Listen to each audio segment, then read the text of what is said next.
Respect doesn't come from being nice. It doesn't come from explaining yourself. It doesn't come from staying calm while taking hits. Most people believe it does. It feels mature. It feels polite. It feels safe. But here's the brutal truth. Explaining yourself is why disrespect keeps happening. Every time someone crosses a line, you explain.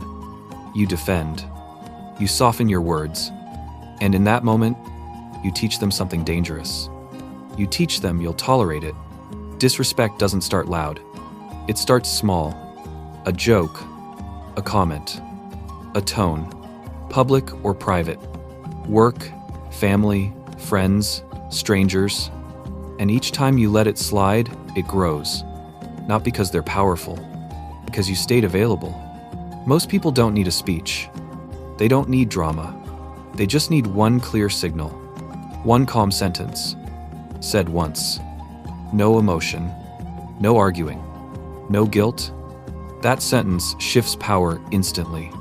And in this video, you'll learn that line. And more importantly, why it works. Most people think disrespect comes from bad personalities, rude people, people lacking manners. It's comforting to think that. It removes responsibility. Psychology says something harsher. Disrespect is rarely spontaneous. It's conditioned. People test first.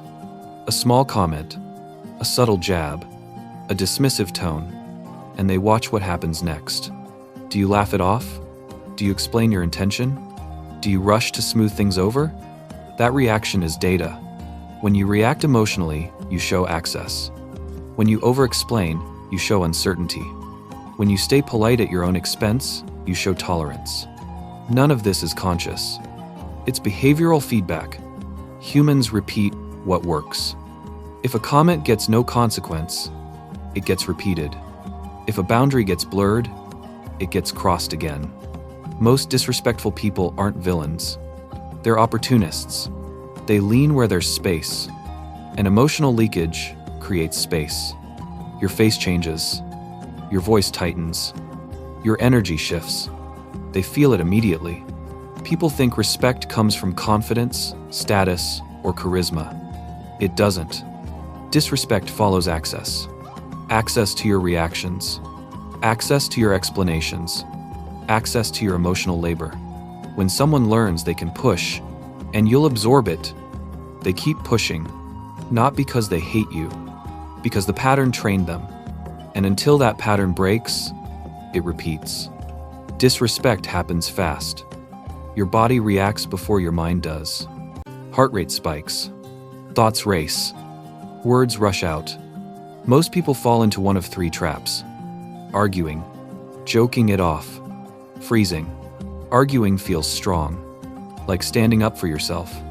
But arguing hands over control. Now you're reacting. Now you're chasing logic.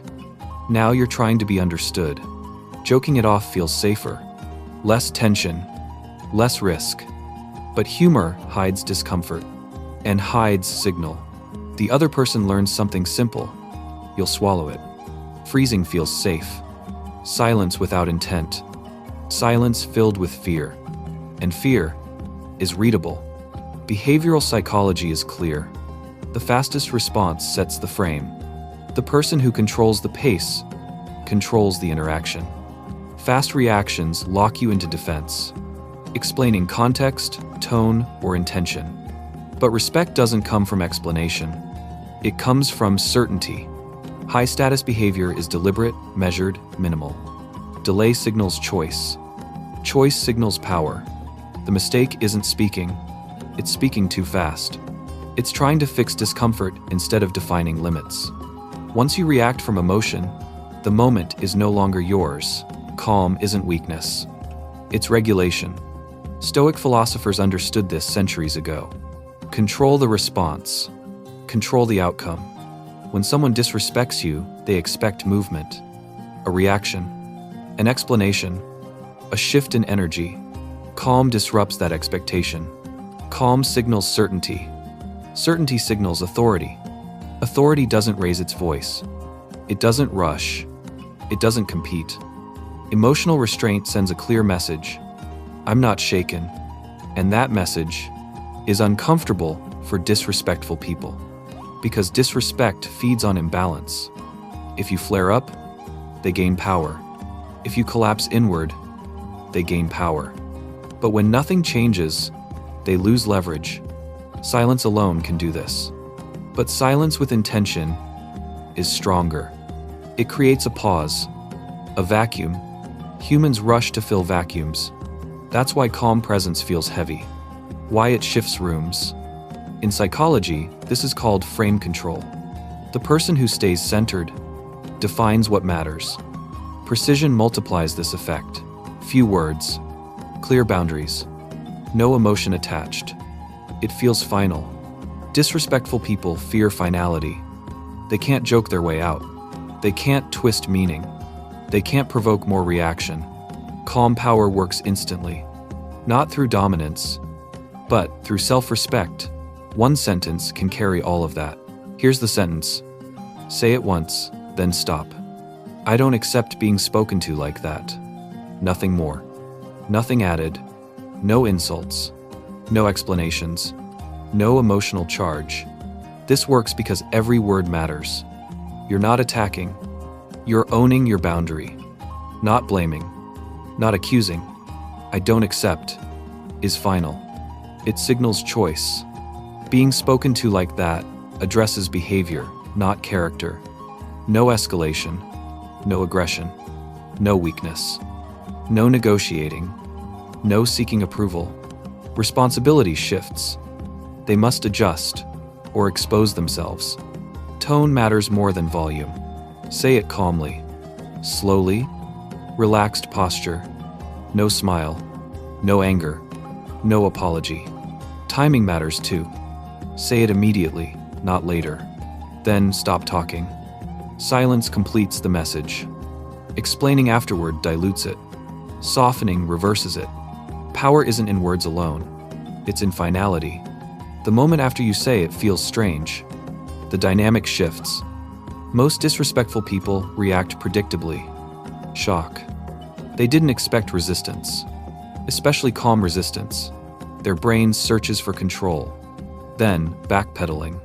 I was just joking. You're too sensitive. Not denial. Retreat. Fake humor. A laugh. A smirk. Quick topic change. Sometimes silence. Awkward, heavy.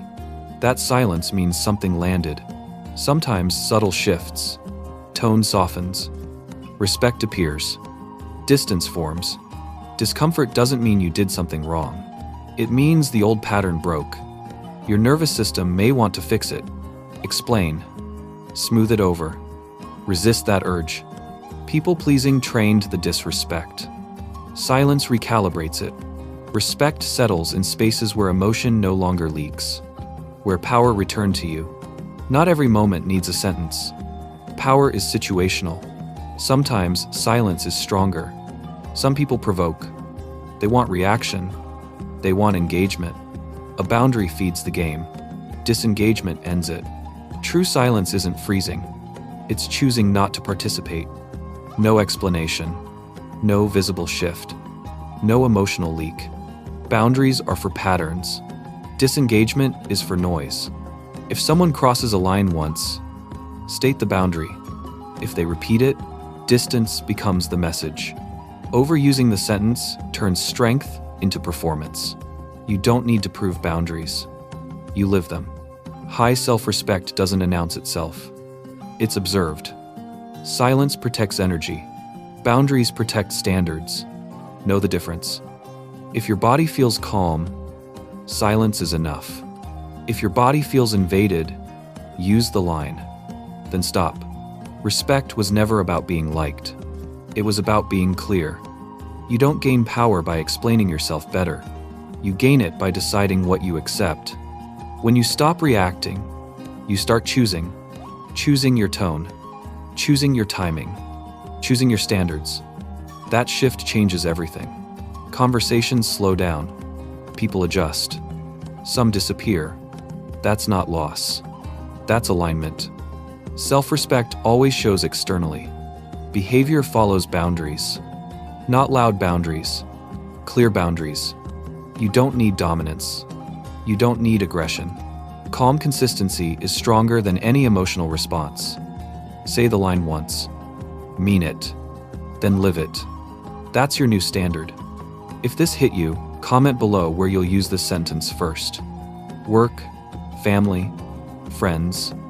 And if you want more strategies for calm, power, boundaries, and emotional control, subscribe now.